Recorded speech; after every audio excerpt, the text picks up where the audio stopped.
No hay ciudades sin barrios, no hay barrios sin viviendas, y sin vivienda no hay vivir. Bienvenidos y bienvenidas a Para Ayer. Grandes voces de la política, el arte, las empresas y la academia unen sus puntos de vista sobre la vivienda y la vida en sociedad. Para Ayer, un programa de Déficit Cero y Radio Pauta. Conduce Sebastián Bowen.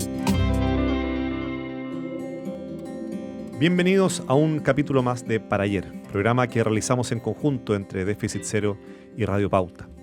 Soy Sebastián Bowen y en estos capítulos lo que buscamos básicamente es poder conversar con distintas personalidades, referentes de nuestro país, de distintas dimensiones, que podamos hablar respecto de su propia experiencia y su propia mirada de lo que ha sido la casa, el hogar, los barrios que han habitado, y desde ahí también la ciudad, nuestra convivencia y finalmente nuestro país y los desafíos por los que estamos hoy día cursando.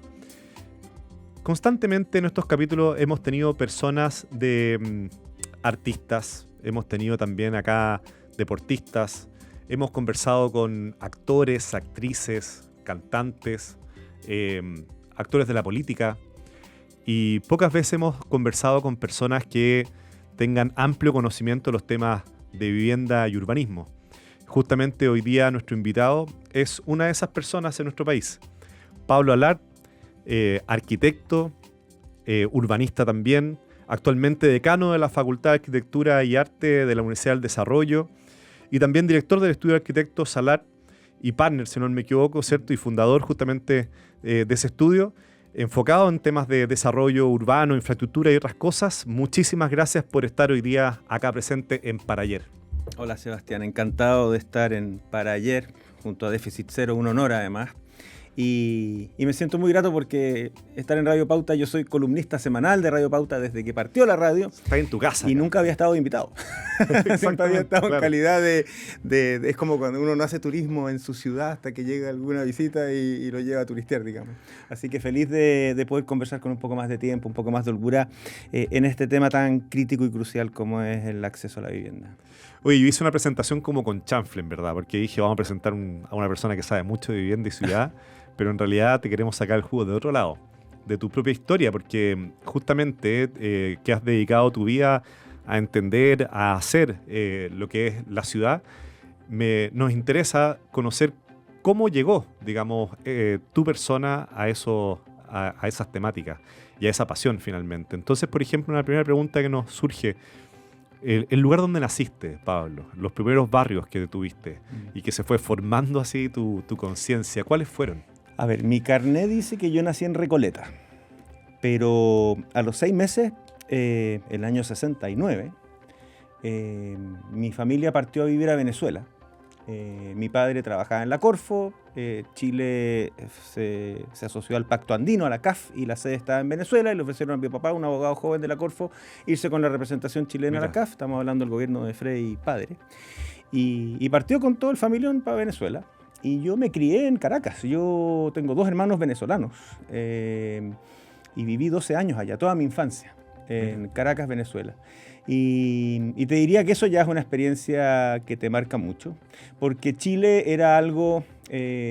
mis abuelos, particularmente mi abuelo paterno, muy preocupado de mantenernos conectados con Chile, nos mandaba los Icaritos y los diarios y nos contaba las historias de las gestas heroicas del 21 de mayo, etc.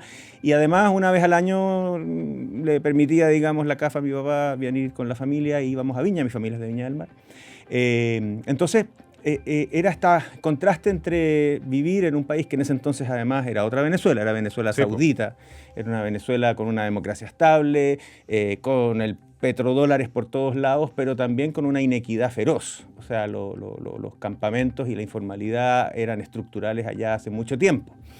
Y Chile para mí era todo lo contrario, era como la patria, el sueño, etcétera. Y además, como se dio primero el influjo de algunos chilenos que arrancaron de la UP y luego los que llegaron exiliados, también había mucha nostalgia de Chile desde Venezuela. Una colonia chilena importante. Muy fuerte, muy activa, y que hasta el día de hoy todavía hay amistades y hay relaciones, etcétera.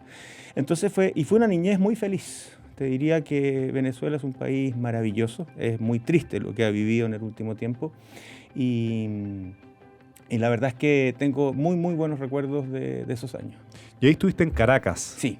Y hasta más o menos ¿qué edad? ¿Cuándo 12 vuelves? años. A los 12 años. Ah, los primeros 12 años. Es mucho toda mi eso, infancia. Sí, mira. yo tengo compañeros de colegio que, bueno, ya quedan pocos allá. La mayoría emigraron. Pero que todavía mantengo contacto con ellos. Lamentablemente, por algún misterio de la vida, nunca he podido regresar. Las 3 veces que he estado con pasaje en mano para poder viajar, pasó algo que no me permitió viajar. Una vez fue el ataque a las Torres Gemelas y se cancelaron todos los vuelos. La otra vez se enfermó mi hijo. Después vino un tema con Maduro. No, con ese entonces Chávez. Entonces, pero tengo muy, muy, muy lindos recuerdos de esas niñas en Venezuela. Y yo le digo siempre a las personas, a los migrantes venezolanos con los que me topo acá en Santiago, al final de la conversación, ya sea en el Uber o en el restaurante, le digo, ojalá Chile sea tan generoso con tu familia como Venezuela fue con la mía, porque realmente fueron años maravillosos. Hay una poesía de Neruda que se llama justamente La Poesía y que se la escribe, por decirlo así, como a su pasión, ¿ya? O a lo que, no sé, lo cautivó, lo que le dedicó la vida. Entonces comienza diciendo, y fue a Sadá en que llegó la poesía a buscarme, como diciendo, en un momento me encontré con la poesía. Entonces si uno lo asociara a tu historia, y fue a Sadá en que llegó la ciudad a encontrarte, ¿cuándo te encuentra la ciudad? ¿Por qué empiezas a dedicar tu vida a pensar, a hacer y rehacer la ciudad? Mira, la ciudad llegó tardía a mi vida. Yo era un niño muy inquieto, pero no inquieto que andaba, digamos, saltando para todos lados, jugando a la pelota, sino que podía pasar una tarde entera dibujando, me ponía a hacer maquetas, armaba aviones de papel, miniaturas, para qué hablar de los Legos, o sea, hay un tema ahí y como éramos 5 hermanos hombres, nos poníamos de acuerdo y para todas las Pascuas pedíamos un Lego distinto, íbamos armando la ciudad. Entonces, siempre el tema de lo manual, de lo creativo, mi madre además, una artista autodidacta, pero una gran artista, me fueron llevando a eso de hacer cosas, pero como era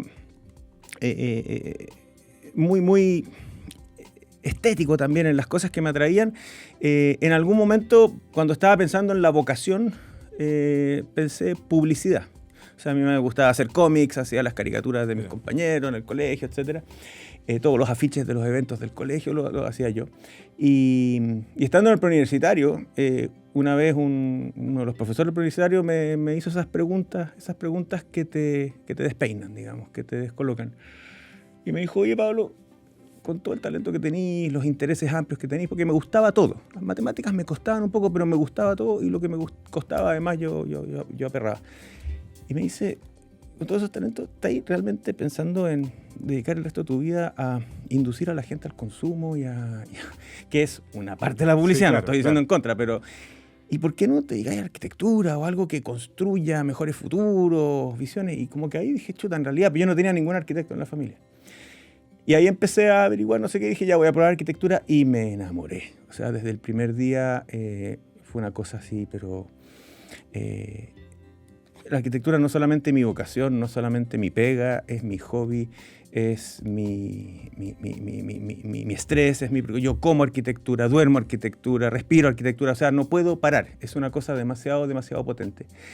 Pero siempre yo lo miraba desde la perspectiva de que voy a hacer edificios y casas, y esa fue mi trayectoria. Incluso en la universidad yo miraba con cierto desdén a los cursos de urbanismo y a los compañeros que como que se iban más por el lado urbano, porque yo porque ya la mano se atrofiaba un poco, era muy buen diseñador. Y a mí me gustaba diseñar edificios, casas, proyectos, no tanto hacer estudios y análisis o master planning y no sé qué. Y fue muy tardíamente cuando yo egreso y me voy a trabajar en una oficina de arquitectos de casas de lujo. Me voy a trabajar con Cristian de Grote, Premio Nacional de Arquitectura, un tremendo arquitecto. Estuve 2 años ahí. Y ahí empecé con el bicho de irme a estudiar algo afuera.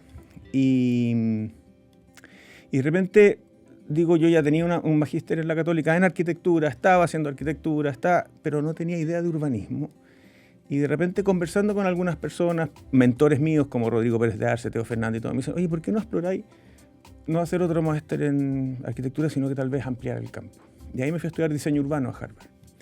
Y ahí se me abrió un mundo enorme, fértil, maravilloso, que hasta el día de hoy, como que fue la segunda, por así decirlo, como voladura, así como cuando entré a arquitectura sin tener idea de lo que era y me enamoré, el tema de la ciudad y el diseño urbano y la inserción urbana y territorial de las obras de infraestructura, el paisaje, etcétera, me enamoraron y ahí me fui por 2 años y me quedé 6.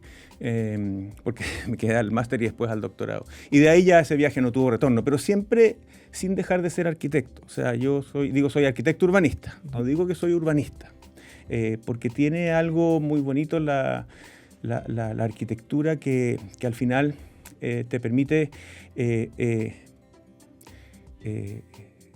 dar forma a todas esas variables que informan a nuestro medio ambiente construido. Y cómo mediar con el medio ambiente natural sin afectarlo, alguien tiene que hacer el mono al final. Por mucha variable normativa, económica, social, etc., alguien tiene que hacer ese mono. Y yo siempre digo en mis clases que las ciudades son fiel reflejo de una sociedad. Y ciudades fragmentadas, ciudades segregadas, ciudades desequilibradas, ciudades con miedo, claramente es porque les ha faltado un diseño que permita, digamos, que esa sociedad vaya mejorando, vaya creciendo. Oye, y con tu historia profesional y con esa pasión también que cuentas, tu vínculo con el tema de la arquitectura, ¿cierto? Urbanismo. Hoy día en Chile, ¿tú dirías que nuestras ciudades están viviendo una crisis o están en una constante reconstrucción que es algo típico de toda ciudad? Mira, yo tiendo a ser un optimista por esencia y tengo a veces la tendencia a ver el vaso medio lleno más que medio vacío. ¿En qué sentido? Sí, las ciudades son fiel reflejo de una sociedad y nuestras ciudades claramente son segregadas, generan dinámicas de exclusión, hay mucha inequidad, etcétera.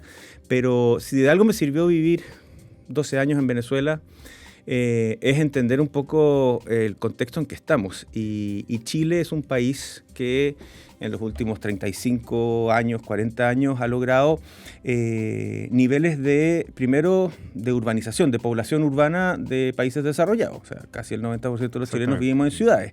Y en la mayoría de nuestras ciudades, prácticamente el 100% de los servicios básicos son accesibles, están garantizados, funcionan, etc. O sea, nosotros en Venezuela vivíamos en un muy buen barrio, porque mi padre era diplomático, digamos, y nuestra casa tenía un estanque de agua de 10.000 litros, porque el agua se cortaba 2 o 3 veces al mes, y teníamos un generador porque era normal que se cortaran los servicios. Era como, uno da por hecho muchas cosas que de repente no reconoce como lo bien que estamos desde el punto de vista de la provisión de ciertos bienes y servicios. Las necesidades de los chilenos hoy en día, en su mayoría, porque claramente el crecimiento y la crisis habitacional ha cambiado un poco esa ecuación, pero las necesidades básicas de los chilenos estaban siendo cubiertas y las demandas empezaban a ser de segundo orden. Era calidad o gratuidad, pero no era acceso a.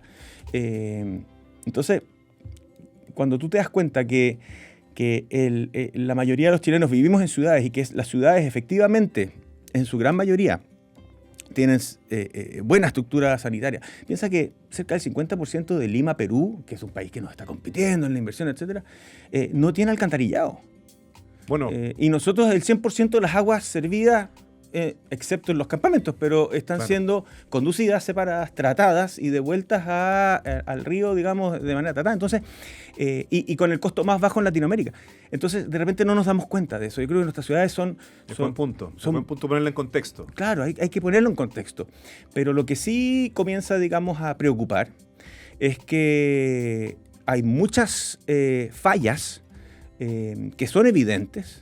Y el diagnóstico es clarísimo y lo compartimos todos desde que se redactó la Política Nacional de Desarrollo Urbano, y es que hemos crecido, hemos garantizado cierto nivel de bienestar, cierto nivel de servicios, pero la distribución, el acceso a esas oportunidades que ofrece la ciudad no es la misma para todos y tenemos grandes brechas que se han ido acrecentando. Y eso es lo que me preocupa, que nos seguimos dando vueltas y no vemos que se resuelvan esas brechas urbanas, esas brechas de calidad de vida, ese déficit urbano. Y por otro lado vemos que el déficit habitacional, cuando tenemos la capacidad y podemos como país de garantizar el acceso universal a la vivienda de aquí a finales de esta década, se nos está agrandando y alejando cada vez más. Y en ese sentido, yo sigo directamente las columnas que te toca escribir. Tú, Sebastián, yo sabía que alguien me leía. Sí, yo las leo ahí. Lunes por medio en la tercera. Exactamente. Sí. Y de hecho, en alguna de esas columnas tú has mencionado con mucha claridad la necesidad, hay un plan de emergencia habitacional hoy día funcionando, ¿cierto? Lo cual demuestra un cierto consenso a nivel ya no solamente social, sino que institucional, de que hay una emergencia habitacional. Pero ahí tú has tenido directa experiencia en procesos justamente de reconstrucción post-emergencia. Has planteado muchas veces la importancia de que el plan de emergencia no sea únicamente de cómo uno acelera construcción de viviendas definitivas, ¿cierto? Sino que hay una respuesta rápida ahora que puede ser muchas veces transitoria. De hecho, las aldeas en el fondo de emergencia o barrios transitorios que han existido en otros momentos pueden ser soluciones a ello, o políticas de arriendo más rápidas, qué sé yo.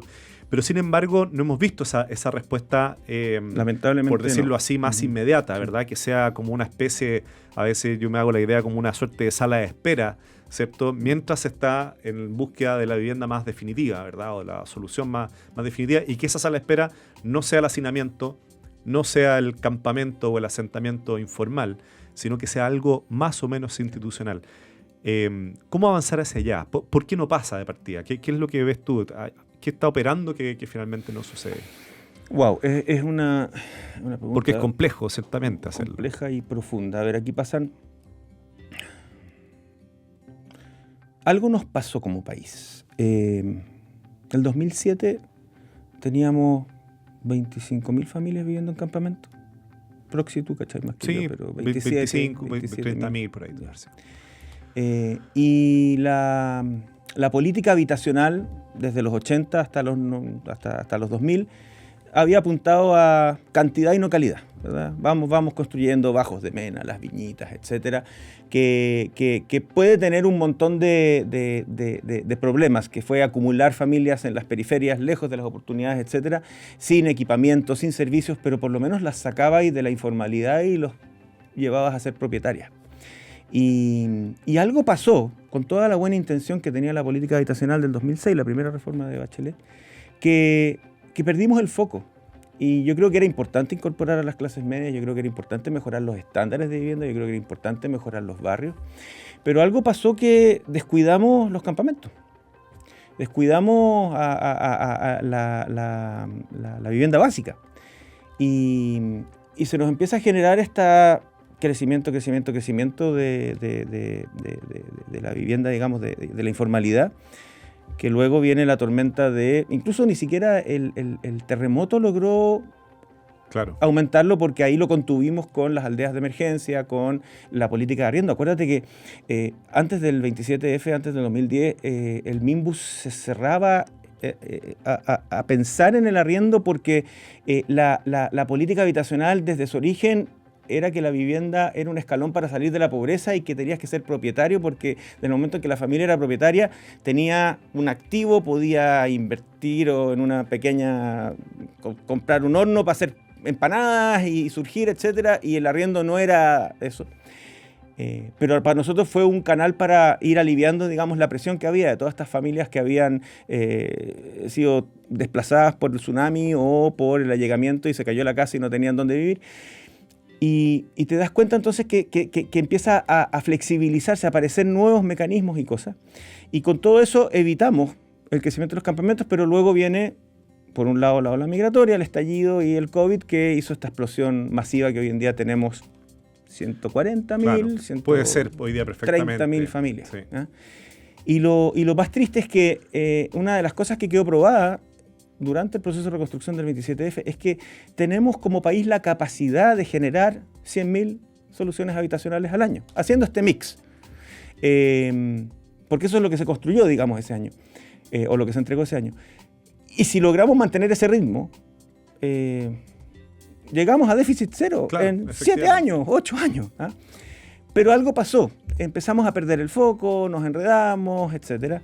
Y contestando tu pregunta, me estoy dando una vuelta muy larga, yo creo que el programa de gobierno del presidente Boric tenía una serie de expectativas que son muy difíciles de satisfacer en tiempos de paz, mucho más difíciles de satisfacer en tiempos de crisis. Y una de ellas era que el Estado asumiera un rol mucho más activo, y a mí me parece fantástico que el Estado sea capaz de hacer gestión, de apurar las cosas, pero aquí se malentendió como una especie de romanticismo de volver a la Corvi, la Cormu, y que el Estado generara una empresa nacional de vivienda industrializada y que aparecieran las ferreterías o las distribuidoras de materiales estatales, etcétera. Un montón de ideas que de por sí pueden ser cuestionables desde el punto de vista que son viables, si funcionan o no, si son más eficientes que la asociación público-privada. Pero en un contexto de crisis, de emergencia habitacional, tú tenés que abrirte a todas las posibilidades y no cerrarte a una o dos. Y yo tengo la impresión de que, con todo lo que admiro como gran político que ha sido y parlamentario, el ministro Montes, yo creo que se cerraron mucho a tratar de sacarlo solos y no a ampliar el espectro. Y si tú lees mis columnas, te vas a dar cuenta que incluso antes de asumir el gobierno, yo plantea, ok, si quieren darle a la vivienda industrializada, fomentemos la vivienda industrializada, pero hoy en día tiene una capacidad de producción de 7.000 unidades y con suerte en 4 años va a ser 25.000 y tenemos un déficit gigantesco, son 260 las que quieren hacer, digamos, para la meta del plan de emergencia. Entonces, ok, vamos a poner industrializada, pero no es lo único. Metamos aquí vivienda en concesión, lo que están planteando ahora ustedes como déficit cero. Metamos acá otros modelos, las cooperativas de vivienda como las hay en Holanda. Metamos distintos modelos, traigamos, ok, si los multifamily están por todos lados empezando a surgir, bueno, generemos sistemas de colaboración público-privada, pero hagamos un shock de oferta real. Y veo que ideológicamente todavía están muy cerrados a la colaboración público-privada. Y lo que más tristeza me da es que ahora que estamos viendo que efectivamente se está haciendo cada vez más difícil cumplir con la meta de las 260.000 viviendas, en vez de decir hagamos un nuevo trato por la vivienda e incorporemos a todos los actores, están echándole la culpa a los coñetes de la banca o a las empresas privadas, etcétera, cuando aquí tenéis que sumar. Yo comentaba en un chat con unos amigos esta mañana, yo creo que es una tragedia que no se cumpla con la meta. Yo creo que tenemos que avanzar en que ojalá que el ministro Montes y el presidente Boric logren la meta de las 260.000 viviendas en lo que les queda de gobierno, porque perdemos todos, pierde Chile, perdemos y es tiempo irrecuperable, y ustedes ya lo han advertido como déficit cero. Bueno, yendo justamente, tomando tus columnas, si no me equivoco, porque me puedo confundir, pero tú al comienzo del gobierno escribiste una columna donde mencionabas justamente el gabinete de la ciudad, decías. Claro. En fondo refiriéndose al ministro Muñoz de Transporte, ministro García de Obras Públicas y ministro Montes de Vivienda. Claro, prometí. O sea, como un gabinete, un buen augurio. En el fondo para aprovecharlo. Digo, únicamente para poner en contexto de que también habían altas expectativas, ¿cierto? Y de ganas de sumar. Y déjame hacer un alcance ahí porque eso es muy triste. Y esto, por favor, todos saben mi domicilio político. O sea, yo fui un colaborador muy cercano al presidente Piñera, no tengo militancia, pero yo me considero, digamos, un liberal de centro y no voté, digamos, por el presidente Boric. Pero algo pasó de arriba. Yo creo que falta un convencimiento de que las mejores ciudades traen mejor vida y mejores hogares y mejores viviendas. Y creo que en el momento en que se pone toda la energía en un plan de emergencia habitacional, que es urgente, pero que lo querís sacar todo solo, que si no se te ocurrió a ti, tus ideas no son bienvenidas, creo que estamos llegando a este curso de colisión, digamos, que lo veo con mucha tristeza ya a estas alturas de sazón, más que... Y sobre todo en los tiempos en que estamos, y con la intención también de ir cerrando esta conversación, Pablo, que te agradezco muchísimo, estamos conversando con Pablo Alart, la ciudad... Nosotros decimos una casa no es una casa, con la idea de que una casa es finalmente construir futuro. La casa es una idea de futuro, uno se proyecta en la casa. Uno podría decir lo mismo de la ciudad a nivel colectivo. Una ciudad es un proyecto de futuro.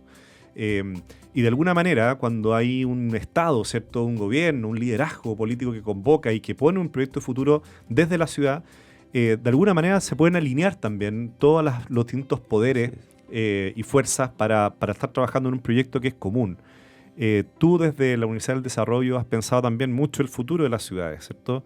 Entonces, en ese sentido, y para ir cerrando, en esta ciudad que estamos siempre construyendo, reconstruyendo, rehaciendo, ¿cuál dirías tú que es el principal desafío de futuro?